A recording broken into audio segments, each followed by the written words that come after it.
তো এনাদের এনাদের ক্ষেত্রে এই যে ওনারা হকের দাবি করে, আমরাই হক দলের উপরে আছি, বাদিহারা আছে ওরা এই তেয়াত্তর দলের মতো ওরাই, মানে এই ক্ষেত্রে কি বলতে যাচ্ছে, ওই ওনারা পথভ্রষ্ট আছে, বড় বড় হুজুরা এরকমই বলছে ওনাদের মধ্যে। আপনার প্রশ্নটা কি এখন এই মর্মে? আপনার প্রশ্ন কি জিজ্ঞাসা? এই- এক্ষেত্রে মানে আমি জিজ্ঞাসা করছিলাম যে এদের ক্ষেত্রে আপনি কি বলবেন এই শর্ষিনা ফুরফুরার সম্বন্ধে। কে হকপন্থী যদি কেউ দাবি করে তাহলে তাকে দলিল দিতে হবে। আর দলিল হচ্ছে যে তাদের প্রচলিত ইসলাম রসুল্লাহ সাল্লামের এবং সাহাবাই কেরামদের জামানার ইসলামের সাথে মিলছে কিনা। একটিও মেলে না। পীর মুরিদিন নবী সাল্লাম সাহাবাই কেরামদের জামানায় ছিল না, সেখানে তারা বাতিল, ক্যান্সেল। তারপরে তাদের যেসব ধর্মীয় আচার অনুষ্ঠান হয়ে থাকে সেগুলি বা জিকির হয়ে থাকে, সেগুলির একটিও নাই কোরআন হাদিস এবং রসুল্লাহ সাহাবাই কেরামদের আমলে, সুতরাং তারা ভ্রান্ত। কথা বোঝা গেছে? তো এই সমস্ত ফিরকা সুফিদের, পীর মুরিদির, ব্যবসায়ীদের যতগুলি ফিরকা রয়েছে সবগুলি সেই 72 দলের অন্তর্ভুক্ত।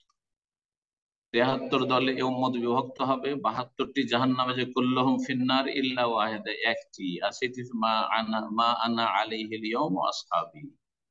তাদের লক্ষণ আদর্শ বলে দিয়েছেন যে নবী সাল্লাল্লাহু আলাইহি ওয়াসাল্লাম যেই দিনের ওপর ছিলেন তার জীবদ্দশায়, এবং তার সাহাবায়ে কেরামগণ যেই দিনের উপর ছিলেন, তার যারা নির্ভেজাল অনুসারী হবে, আর তারা একমাত্র যারা নির্ভেজাল কোরআন সুন্নাহর অনুসারী আর মানহাজে সালাফের সাহাবাই কেরামদের জামানার ইসলামের অনুসারী। জি। সুতরাং যারা মিলাদ কিয়াম আর তারপরে কবর মাজার, কবর পাকা করা, কবরে চাদর চড়ানো, আর পীরের মুরিদ বানানো, এই সমস্ত, আর সুফিজমের বিভিন্ন তরিকা আর ফানার তাদের সব ভ্রান্ত আকীদা, এগুলি মা আনজালাল্লাহু বিহা মিন সুলতান, আল্লাহ এইরকম ধর্ম নাজিল করেননি। এগুলি মানুষের মন গড়া ধর্ম, প্রচলিত ধর্ম, প্রকৃত দিন না। দিন ইসলাম কোরআন সুন্নাহ ওহীতে রয়েছে, সাহাবায়ে কেরামদের জীবনীতে রয়েছে। আল্লাহ সকলকে হেদায়েত দান করুন। আর দাবির অসারতা প্রমাণ হবে হাসরের মাঠে, তখন তারা বুঝতে পারে রব্বানা ইন্না আতানা সাদাতানা ওয়া কুবারানা ফাআদাল্লুনা সাবিল। আল্লাহ কোরআন সূরা আজ বলছেন যে তাদের ভক্তরা, এই মুরিদান গুলো সেই দিন আল্লাহর কাছে অভিযোগ করবে, রব্বানা, আল্লাহ, ইন্না আতানা সাদাতানা, আমাদের এই পীর পুরোহিতদের, কুবারান আর বুজুর্গানের দিনের আমরা আনুগত্য করেছিলাম, তাদের অনুসরণ করেছিলাম, অন্ধ ভক্ত হয়েছিলাম, ফাআদাল্লুনা সাবিল, আমাদেরকে পথভ্রষ্ট করে জাহান্নামে নিয়ে যাচ্ছে আজকে। রব্বানা আতিহিম যিফাইনি মিনাল আযাব, সুতরাং তাদেরকে, এই পীরগুলিকে ডবল আযাব দাও, দ্বিগুণ আযাব দাও।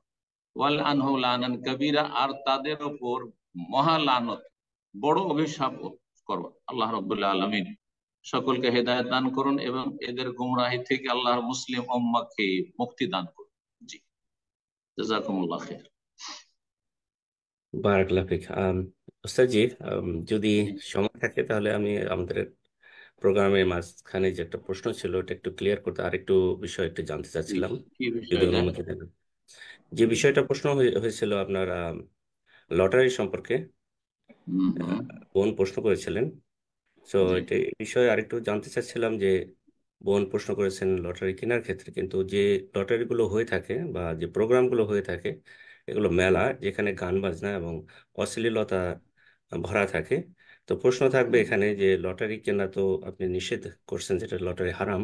তো সেই রকম প্রোগ্রামে যে আমরা মুসলিম সেখানে অংশগ্রহণ করতে পারি কিনা, করা যাবে কিনা সে সম্পর্কে আপনার কাছে জানতে না, আমি চাচ্ছি। তো ওটা আমি শুনিনি যে ওখানে গান বাজনা হচ্ছে আর সেই না অনুষ্ঠানে জি, হাজির সেটা হচ্ছে। উনি বলেননি, আমি এটা ক্লিয়ার করছি কারণ উনি একটা অংশ বলছেন। যদি উনি যদি গান বাজনা তাদের হয় কোনো জায়গায়, বিয়ে শাদিতে অথবা কোনো অনুষ্ঠানে, এমনকি ওয়াজ মাহফিলে কিছুক্ষণ গান বাজনা হবে আর তারপরে ধর্মকর্ম হবে, সেখানে উপস্থিত হওয়া যায় হারাম। আল্লাহ তাকুদ বাদা যিকরা মাল কওমিজ জালিমিন, আল্লাহর উপদেশ চলে আসার পরে, দিনের জ্ঞান আসার পরে জালেমদের সাথে কখনো বসবে না। আল্লাহ তাকুদু মাহুম হাত্তা ইয়াখুযু ফি হাদিসিন গায়রি, তাদের সাথে বসবে না যতক্ষণ পর্যন্ত তারা কোনো ভালো আলোচনা অনুষ্ঠানে না বসবে। সুতরাং যেখানে পাপের অনুষ্ঠান আর সেখানে কিছুটা আমরা পাপকে হালকা করার জন্য সেখানে কিছু ধর্মকর্ম করবো, এটা মোটেই জায়েজ নয়, মোটেই জায়েজ নয়। আপনি চুপ থাকবেন পাপের উপর, গান বাজনা কিছুক্ষণ শুনলেন, চলো এখন আমাদের ধর্মীয় অনুষ্ঠান চলবে, হারাম এরকম উপস্থিতি, এখানে উপস্থিতি কোন মুসলিমের জন্য জায়েজ নয়। জি, জাযাকাল্লাহ খায়ের। বারাকাল্লাহ ফিক শেখ। তো ইনশাআল্লাহ আজ এখানে শেষ করা যাক। দয়া করে জি, শেষ করে দেন। জাযাকাল্লাহ খায়ের আপনার আমাদের ওই মূল্যবান এই সময় শেষ জন্য। জি। প্রশ্নের আগে যে ভাই প্রশ্ন করছিল যে কোনো ব্যক্তি মরার আগে দাওয়াত টাওয়াত দিচ্ছে, তো প্রথম কথা জিজ্ঞেস করতে চাইছিলাম যে মানুষ জানবে কি করে কোন সময় মরে যাবে? হ্যাঁ, সুতরাং এটা অযৌক্তিক কথা। তারপরে কেউ যদি এটাকে নেকির কাজ মনে করে করে যে আমি দুনিয়া থেকে চলে যাব তো মানুষকে খাওয়িয়ে যায়, তাহলে এটি বেদাত।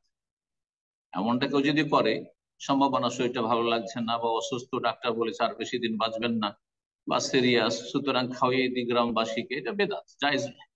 এরকম খানা বিদাত, এরকম দাওয়াত বিদাত, এটা অংশ নেওয়া জায়েজ নয়। জাযাকুমুল্লাহ খায়র, বারাকাল্লাহ ফিক।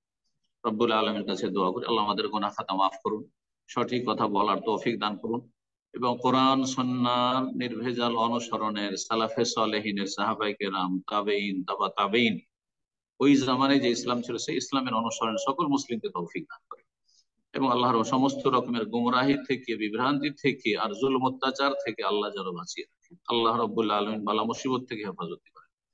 যেসব ভাই বোনদের ঘরে অসুস্থ মানুষ রয়েছে আল্লাহ তাদেরকে শেফা দান করেন, বিপদগ্রস্ত রয়েছে বিপদ মুক্ত করেন, বালা মুসিবত রয়েছে আল্লাহ বালা মুসিবত যেন দূর করে দেন। ওয়া সাল্লাল্লাহু ওয়া সাল্লাম আলা নবিয়িনা মুহাম্মদ ওয়া আলা আলিহি ওয়া সাহবিহি আজমাইন।